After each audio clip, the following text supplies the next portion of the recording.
Hello दोस्तों। क्या हाल चाल? मतलब मज़े में हो ना? हाँ, देख लो क्योंकि मज़े में तो रहना ही है। क्योंकि अपन तो शुरू करने जा रहे हैं क्लास 10 का हिस्ट्री का chapter number 1, rise of nationalism in Europe इसका नाम है। अगर आपने थोड़ी बहुत एनसीईआरटी खोल के देखी हो तो, नहीं देखी हो तो हम तो हैं ही आपको पढ़ाने के लिए। तो आज इसका इंट्रोडक्शन देखेंगे। अब जैसे कि आप ऊपर देख रहे हो कि भैया ये हाई स्टोरी आपने लिखा। हाँ, हिस्ट्री को अगर आप तोड़ो तो वो यही बन जाता है, हाई स्टोरी। अपन क्या करते हैं, स्टोरी को हाई कहते हैं।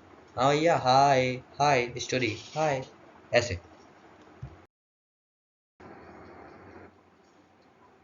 तो यहाँ पर हमारा आ चुका है राइट टूवर्ड्स नॉलेज। वाह यार, बढ़िया थॉट डाल दिया यार। ओके, तो पहला हम पढ़ने वाले हैं हु वॉज फ्रेडरिक सूरो।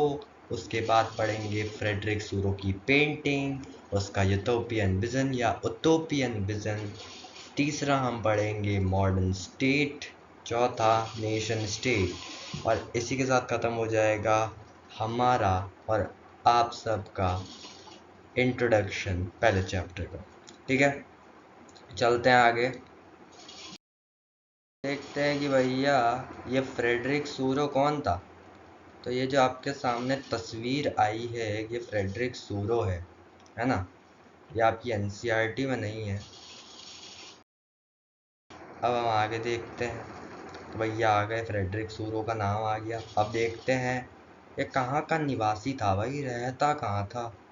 तो भैया रहता तो ये था फ्रांस में, इसलिए इसे फ्रेंच आर्टिस्ट भी कहते। तो ये फ्रेडरिक सूरो एक फ्रेंच आर्टिस्ट था।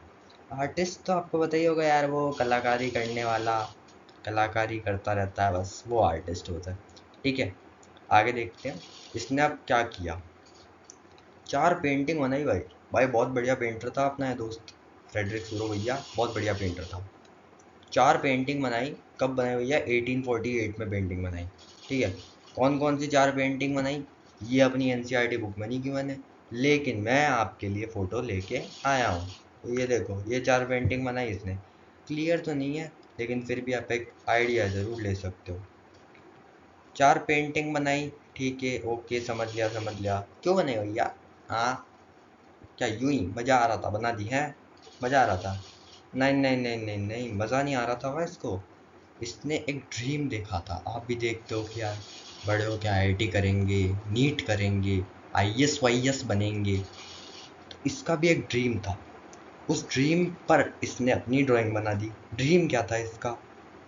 इसका ये ड्रीम था कि जो वर्ल्ड है वो डेमोक्रेटिक और सोशल रिपब्लिक से बने। हाँ, कि लोग वहाँ पर डेमोक्रेटिक और सोशल रिपब्लिक हो, कंट्रीज या नेशन वहाँ पर डेमोक्रेटिक और सोशल रिपब्लिक हो। तो ये इस फ्रेडरिक सूरो भैया का सपना था, ड्रीम था। आगे चलते हैं। अब अपन देखते हैं कि ये फ्रेडरिक सूरो की पेंटिंग क्या थी और उसका यूटोपियन विजन क्या था। पेंटिंग तो ये बहुत इम्पोर्टेंट पेंटिंग है और आपको इसके हर पेज पे, इस स्लाइड के, इस टॉपिक के हर पेज पे आपको पेंटिंग ज़रूर देखने को मिलेगी। बहुत इम्पोर्टेंट पेंटिंग है ये। सबसे पहले हम देखते हैं इसने 4 पेंटिंग बनाई जैसा कि मैंने आपको बताया। उसमें से एक पेंटिंग का नाम था द पैक्ट बिटवीन नेशंस और वो पेंटिंग थी ये आपके सामने। जैसा कि मैंने बोला कि आपको हर पेज पे देखने को मिल जाएगी पेंटिंग, तो इस पेज पे भी है। ये देखो, इस पेज पे भी जादू करके लाऊं? 3 2 1 जादू, ये आ गई। ओके, इस पेज पे हम क्या पढ़ेंगे भाई कि ये जो पीपल है जो ये मार्च पास्ट कर रहे हैं। देखा, डब्बा बना रखा है मैंने, पिक्चर में देखो। अरे पिक्चर में देखो बा, पिक्चर में देखो, है ना? तो ये जो लोग थे वो बिलोंग कहाँ से करते थे? हाँ, नहीं यूं तो नहीं कि कहीं से भी उठा के लिया है, पटक दिया, मस्त पेंटिंग वेंटिंग बना दी। न न न न, फ्रेडरिक सूरो बहुत इंटेलिजेंट इंसान है भैया। ये लेके आया पीपल्स को यूरोप और अमेरिका से, यूरोप और अमेरिका अमेरिका से लाया। ओके भैया, तो इसमें कौन कौन है? मैन है, विमेन है, ठीक है ठीक है। लेकिन वो सारे एजेस के, चाहे वो बच्चा हो, बड़ा हो, बूढ़ा हो, या फिर वो कोई से भी सोशल ग्रुप के, इंडिया में हम सोशल ग्रुप को SC ST OBC के नाम से जानते हैं, अलग अलग जगह पे अलग अलग होता है, ठीक है। अब ये जो मेन और वुमेन वो हर सोशल ग्रुप के हैं, ये क्या कर रहे हैं भैया, एक मार्च पास्ट कर रहे हैं ना, ठीक है। देखो कितना स्नेक जैसा बना रखा है इन्होंने, स्नेक जैसा बना रखा है इन्होंने, है ना। उसमें मार्च पास्ट कर रहे हैं ना ये लोग, तो मार्च पास्ट एक लॉन्ग ट्रेन जैसी मार्च पास्ट कर रहे हैं। क्या कर रहे हैं उसके बाद, ये एक होमेज ऑफर कर रहे हैं, ऑफर दे रहे हैं भाई स्टैचू ऑफ लिबर्टी को, स्टैचू ऑफ लिबर्टी को होमेज ऑफर कर रहे हैं ये। जैसे ही वो पास कर देते हैं उसको ऑफर हो जाता है होमेज। अब ऑफर भी ऐसा वैसा नहीं है कि भाई तुम मुझे खून दो मैं तुम्हें आज़ादी दूंगा, ऐसा तो ऐसा हो सकता है, लेकिन ये स्टैचू ऑफ लिबर्टी को होमेज ऑफर कर रहे हैं। अब आपके दिमाग में आ रहा हो यार ये नेशन समझ में नहीं आ रहे यार, नेशन समझ में नहीं आ रहे, कौन कौन से नेशन है यार इसके अंदर, मैं लेके आया हूँ ना आपके लिए यार, क्यों लोड लेते हो यार। सबसे पहले USA है, फिर Switzerland, France, Germany, Austria, the Kingdom of Two Sicilies, Lombardy, Poland, England, Ireland, Hungary और रशिया। अब भैया आप बोलोगे यार कि यार इसको याद कर लेना, लेकिन भैया मेरे से तो ये याद ही नहीं होंगे यार, ये तो बहुत सारे हैं यार, एकदम याद ही नहीं होंगे अपन से। अपन इसकी भी ट्रिक देगा ना वीडियो आपको, अगले पेज पे इसकी आपको ट्रिक मिल जाएगी, ठीक है। अब मैं आपके लिए जो लेके आया हूँ ना, US, स्विट्जरलैंड, फ्रांस, ये सब लाइन वाइज है। सबसे आगे US होगा, फिर स्विट्जरलैंड होगा, उसके पीछे फ्रांस होगा, उसके पीछे जर्मनी, फिर ऑस्ट्रिया, ऐसा है, सब लाइन वाइज खड़े हैं और ये लाइन वाइज ऑर्डर है। यही आपको ऐसे देखने को मिल जाएगा। US और स्विट्जरलैंड उस टाइम तक 1848 तक नेशन स्टेट बन चुके हैं, और इसको फ्रेडरिक सूरो भैया जो कि बहुत इंटेलिजेंट है, उन्होंने कैसे दर्शाया है, क्योंकि उन्होंने स्टैचू ऑफ लिबर्टी को पास कर लिया है, USA स्विट्जरलैंड ने स्टैचू ऑफ लिबर्टी को पास कर लिया है। अब हम बात करें फ्रांस की, तो फ्रांस जो कि स्टैचू के पास पहुंच चुका है। अब भैया हम आइडेंटिफाई कैसे करें कि ये फ्रांस है कि नहीं है, ये ना भैया, ऐसा अपने को दिमाग में आता है ना कि आइडेंटिफाई कैसे करें। तो इसके बाद देखो रिवोल्यूशनरी ट्राई कलर होगा, रिवोल्यूशनरी ट्राई कलर से इसको हम आइडेंटिफाई कर सकते हैं। अगली बात करें जर्मनी की, अब आप बोलोगे जर्मनी फ्रांस के पीछे, हाँ भैया ठीक है जर्मनी फ्रांस के पीछे, इसको भी आइडेंटिफाई करना है। तो इसके भी पास एक रिवोल्यूशनरी ट्राई कलर होगा जिसमें कलर्स होते हैं black, red, gold. Black black red और गोल्डन कलर्स जर्मनी के रिवोल्यूशनरी ट्राई कलर के अंदर होते हैं भैया, ठीक है। बोला था ना भैया आपको ट्रिक दूंगा, ये देखो मैं ट्रिक लेके आ गया।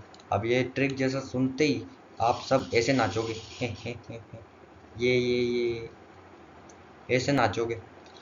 ट्रिक है भैया कि दो जने बातें कर रहे हैं, छगन और मगन, मेरी क्लास में छगन मगन बहुत देखने को मिलेंगे आपको। छगन कहता है, हे मगन यू सॉ फ्रांस, क्या तुमने फ्रांस को देखा, यू सॉ फ्रांस। मगन कहता है नहीं, वो गया सिसलीज, ठीक है वो गया सिसलीज। फिर छगन कहता है ओके लो पोहा खाओ, पर अब से इंग्लिश में बात करना। मगन कहता है ओके। छगन कहता है वैसे आयरलैंड, हंगरी और रशिया कहाँ है, ठीक है। ये मैं अलग ही टोन में बात करने लग गया। अब आपको इससे देखो क्या मिल रहा है ना। सबसे पहले तो आप कहोगे भैया छगन कह रहा फ्रांस कहाँ है, मगन कह रहा वो तो सिसलीज गया। छगन कह रहा फिर ले पोहा खा, बस अब से इंग्लिश में बात करना। मगन कह रहा ठीक है। फिर छगन कह रहा वैसे ये आयरलैंड, हंगरी और रशिया का घूम रहे हैं, तो या इनसे अपने को वो 12 लाइन बाय लाइन याद हो जाएंगे। कैसे, यू सॉ फ्रांस देख रहे हो, यू से US, एस से स्विट्जरलैंड बा, ठीक है। फिर मगन कहता वो गया सिसलीज, तो गया के G से जर्मनी, ए से ऑस्ट्रिया, याद रखिए ऑस्ट्रेलिया नहीं है ऑस्ट्रिया है। सिसलीज से आ जाएगा अपना the Kingdom of to Sicilies. फिर छगन कहता है ओके लो पोहा खाओ, तो लो से आ गया लोम्बार्डी, पो से आ गया पोलैंड, और इंग्लिश के इंग से आ गया इंग्लैंड। मगन कहता है ठीक है। छगन कहता है वैसे ये आयरलैंड, हंगरी, रशिया कहाँ है ना। तो ये तो अब वैसे ही बता रहा है ना कि आयरलैंड, हंगरी, रशिया कहाँ पे है। तो ठीक है ये अपनी ट्रिक हो गई, अब आगे चलते हैं। यहाँ पर आपको वापस मैंने बोला था कि पिक्चर तो हर पेज पे देखने को मिलेगी, तो ले आते हैं। इसमें हम बात करेंगे फॉरग्राउंड की। जैसा कि मैंने वहाँ पर आपको रेक्टेंगुलर बना रखा है पिक्चर के ऊपर कि हम कहाँ की बात करेंगे। फॉरग्राउंड की बात करेंगे, नीचे की बात करने वाले हैं। वहाँ पर नीचे में मैं देखो, इमेजिन करो आप जो हो टाइम ट्रैवल किया भैया आपने, आप स्वच्छ भारत अभियान के मेंबर हो, आप बढ़िया टाइम ट्रैवल करके गए, हाँ बढ़िया 1848 में पहुँचे, फ्रेडरिक सूरो की पेंटिंग के अंदर घुस गए आप पहले देख रहे हो भाई साहब सब मार्च पास कर रहे हैं, फिर आप घूमते फिरते नीचे आ गए नीचे आ गए अपन नीचे आ गए। आपने देखा यहाँ तो कूड़ा कचरा पड़ा है भैया, यहाँ तो कूड़ा कचरा पड़ा है, तो यहाँ पे कूड़ा कचरा पड़ा है, तो फिर आपने देखा इसको साफ करना चाहिए। जैसे ही आप पास में गए, भैया आप शॉक हो गए, आप शॉक हो गए, क्योंकि आपने देखा कि वो कूड़ा कचरा तो है, शैटर्ड रिमेन्स तो है, लेकिन वो शैटर्ड रिमेन्स सिंबलाइज करती है, या फिर वो शैटर्ड रिमेन्स किसकी है, वो है एरिस्टोक्रेटिक इंस्टीट्यूशन की। आप बोलोगे भैया ये एरिस्टोक्रेटिक इंस्टीट्यूशन क्या होता है, मैं बताता हूँ। एरिस्टोक्रेटिक इंस्टीट्यूशंस वो होता है जहाँ पर रूलर के पास इतना पावर आ गया कि उसको कोई क्वेश्चन ही नहीं कर सकता। अब मैं मान लो क्वेश्चन कर रहा हूँ, मेरे को फांसी पे चढ़ा दिया यार उसने, हाँ यार, वहाँ कोई क्वेश्चन नहीं कर सकता। ये बात होती है एरिस्टोक्रेटिक इंस्टीट्यूशंस के अंदर।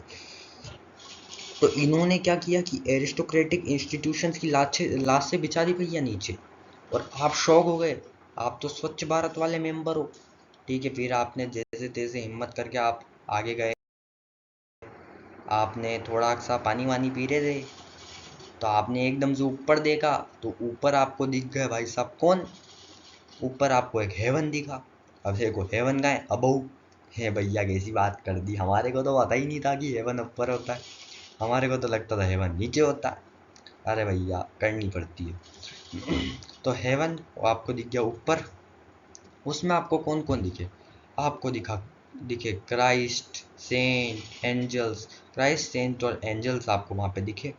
ये मस्त वहाँ पे बैठ के हा सीन देख रहे थे नीचे का। ओके,